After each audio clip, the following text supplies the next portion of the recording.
نحمده ونصلي على رسوله الكريم أما بعد فأعوذ بالله من الشيطان الرجيم بسم الله الرحمن الرحيم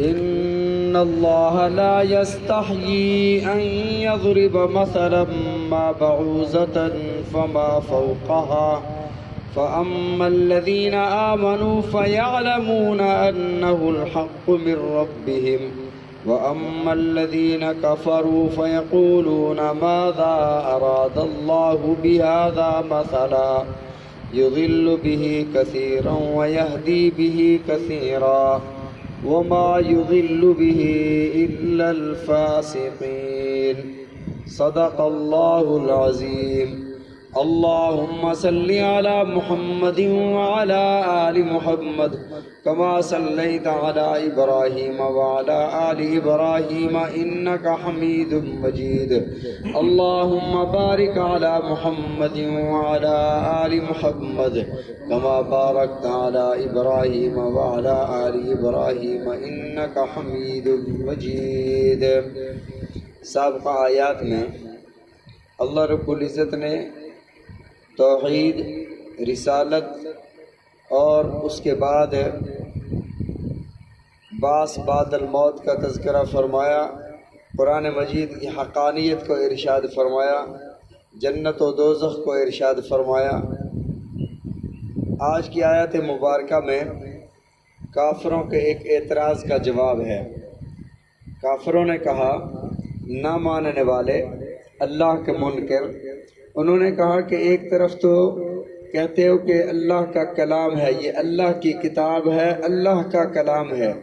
اللہ رب العزت کا کلام جتنی بڑی ذات ہو تو کلام کی اہمیت بھی اتنا ہی بڑھ جاتی ہے. ضرب المثل ہے، مقولہ ہے، کلام الملوک ملوک الکلام.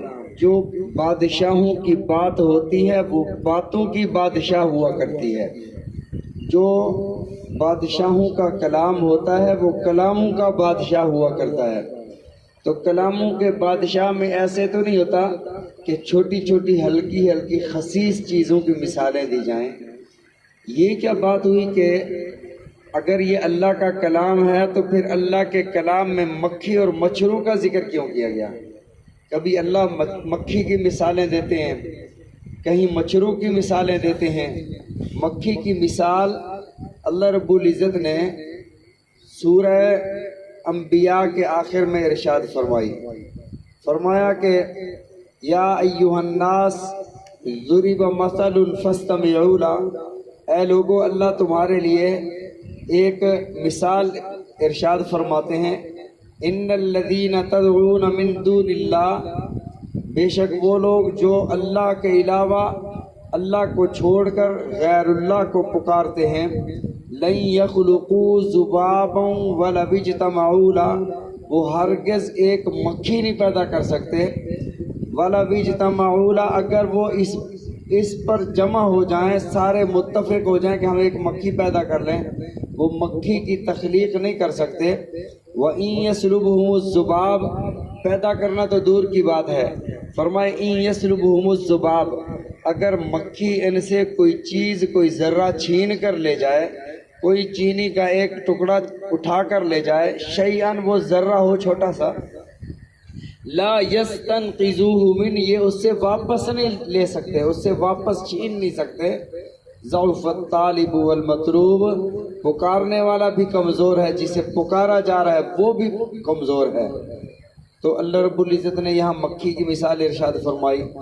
تو کہیں مچھر کی مثال، مثلا رسول اللہ صلی اللہ علیہ وسلم نے ارشاد فرمایا، دنیا اللہ رب العزت کو مچھر کے پر جتنی اہمیت بھی ہوتی، مچھر کے پر جتنے بھی محبوب ہوتی، تو اللہ رب العزت کافر کو ایک گھونٹ بھی پانی پینے کو نہ دیتا. دنیا اللہ کو محبوب نہیں ہے، اس وجہ سے اللہ نے دنیا کافروں کو دے دی اور ایمان مسلمانوں کو عطا فرما دیا.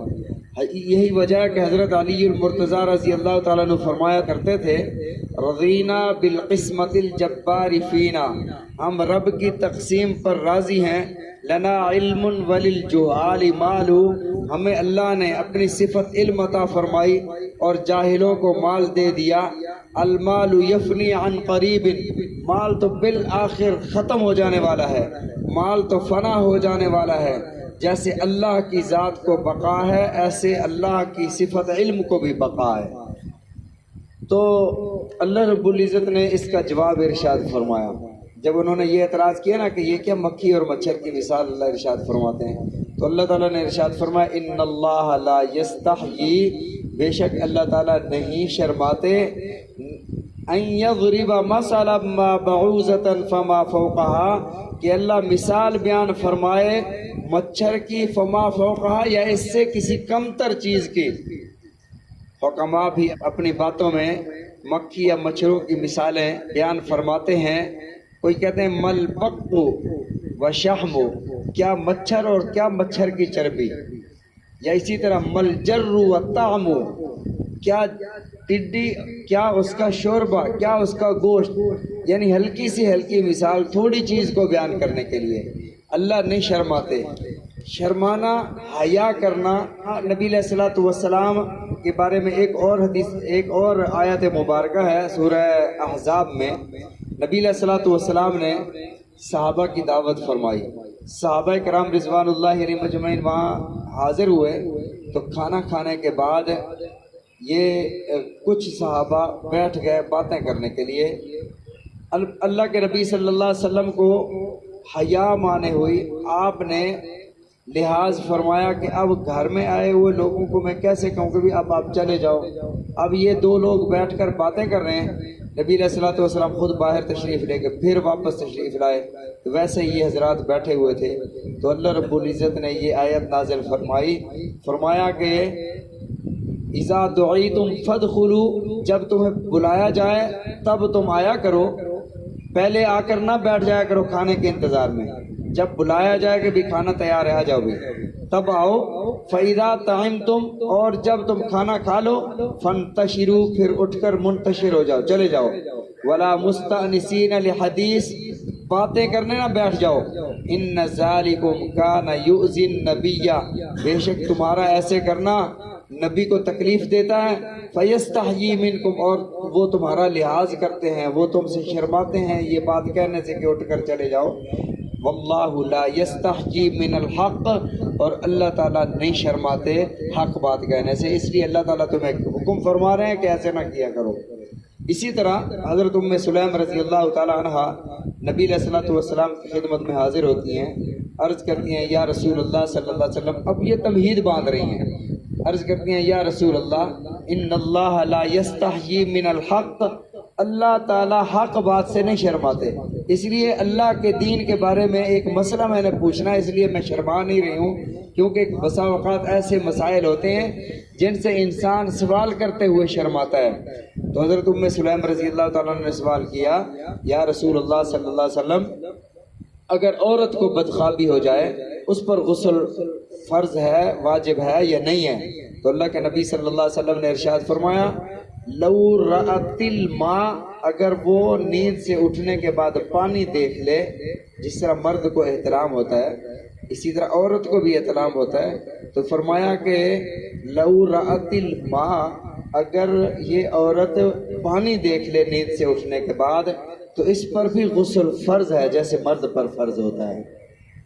تو انہوں نے پہلا جملہ کیا فرمایا؟ ان اللہ لا یستحیی من الحق، اللہ حق بات کہنے سے نہیں شرماتے. تو اللہ رب العزت نے یہاں ارشاد فرمایا اللہ نہیں شرماتے. ان یضرب مثلا ما بعوضۃ، کسی اللہ مچھر کی مثال بیان فرمائے، فما فوقا، یا اس سے کم تر چیز کی.